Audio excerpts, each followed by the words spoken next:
going to secure that bridge there. Smart play. Now, what would have happened if firebathero would have gotten contained? He would have had to move to some sort of dropship build, which can be very difficult to get out of your base when Terran starts putting turrets everywhere, which is very well known in Terran vs. Terran. So I'm impressed how he used the SCVs there to buffer Hazel and really take some hits so he could get those siege tanks in there, focus fire each siege tank down, and then move out and secure the bridge. Very smart play on firebathero's part, but it looks like Casey just went around anyways and is trying to move in to secure this again. It looks like this is deja vu moving in again, doing the exact same thing we saw about 1 minute ago. So this is really interesting how, I mean, this is basically the exact same play we saw earlier.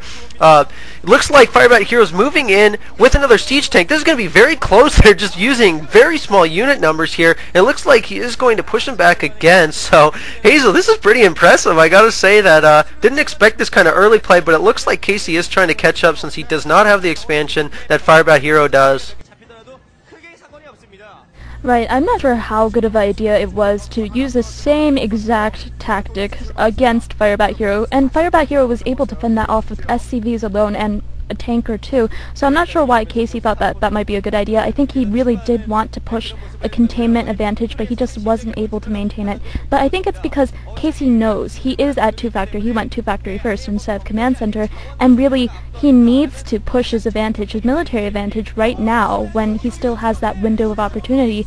But it looks like he's lost that opportunity. He is transitioning into command center. Hopefully he will be able to just balance out that economic disadvantage that he has right now. He's trying to do that with some positioning tactics. He's trying to get that higher ground, just be able to fend off firebathero's tanks, create that static line of defense so that he controls a lot more of the map. But I'm not sure how well this will work. Once both players get dropships, the story will be different. Yeah, one thing to note that was going on during that push there, Hazel, is that firebathero is throwing up a third command center. Now, it looks like he's going to go for a very heavy tank build, would be my guess. He's taking his third gas early, so basically he's going to try to push out a lot of heavy tech, as it looks like Casey went for more of like a lighter gas build that involves some vultures putting mines around the map. Now, I don't agree if that's exactly the best strategy, especially since it looks like firebathero is just going to go for heavy tanks. I mean, at least that's what it appears to be going on. Usually when Terran do take that third gas, they are going for more of a heavy tank Goliath build. So, I mean, this could be really interesting to see how this plays out because, like you said, that static line of defense is really huge because it's who is going to have the balls, who's going to have the huevos to move up and take the middle of the map and push over their opponent.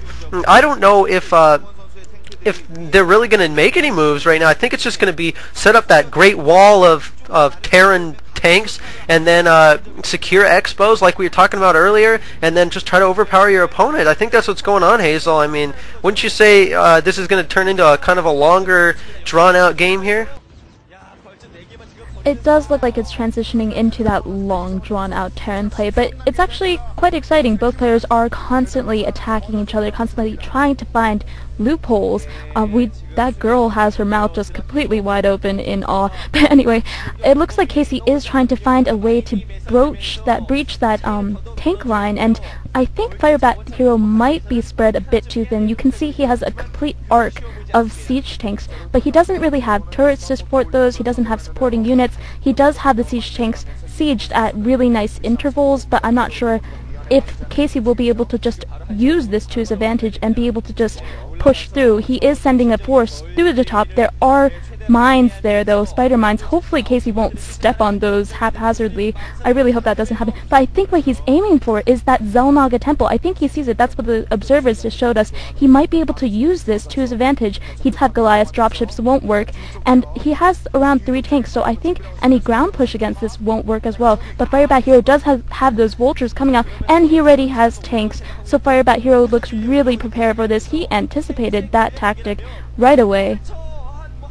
And I gotta say, Hazel, that was pretty amazing there. firebathero on top of this game already, as you can see, running up behind the tanks and Goliaths. He laid some mines down there, hoping to catch them running away and just taking out a few tanks and Goliaths. And that is really what Terran vs. Terran is a numbers game. If you can whittle down those tank numbers, whittle down the Goliath numbers, and just overrun your opponent, that's really what makes a huge difference in this matchup. And firebathero playing extremely smart. He's already positioned, as you said, at those Xel'Naga temples. levels, but he moved up. It looks like Casey is taking out those 2 tanks, so he will be able to do some damage. But on the other hand, firebathero moving in some vultures here to try to take out some SCVs. I don't know how effective this is going to be because there were units of Casey there taking out a couple SCVs, but I don't think doing as much damage as he had preferred. If these tanks move up here, he's going to really be able to nullify this 3rd expansion, which could set firebathero behind just a bit because he's not using that 3rd expansion that he spent money to put up. So this is, I'd have to say, this is a very even match so far. I mean, you'd say that the numbers look pretty even overall, and this expansion is really, I mean, in serious trouble right now. Big trouble right now. But the tank's moving up for firebathero, so I think he's going to take these out, Hazel. At least he's going to make a try, but Casey does have the high ground advantage as of right now, and he is just far enough back that he can stay away from most of those tanks. So the gas being utilized at this expansion right now, which is nice for firebathero, but dropship play coming into play here, Hazel. What do you think? We going to see some nice drops on the main here, or what? I'm actually not sure. Just something I noticed about Casey's play during all of this action going around. Casey doesn't seem to have as much multitasking. Oh, a lot of vultures coming up for both players, I think.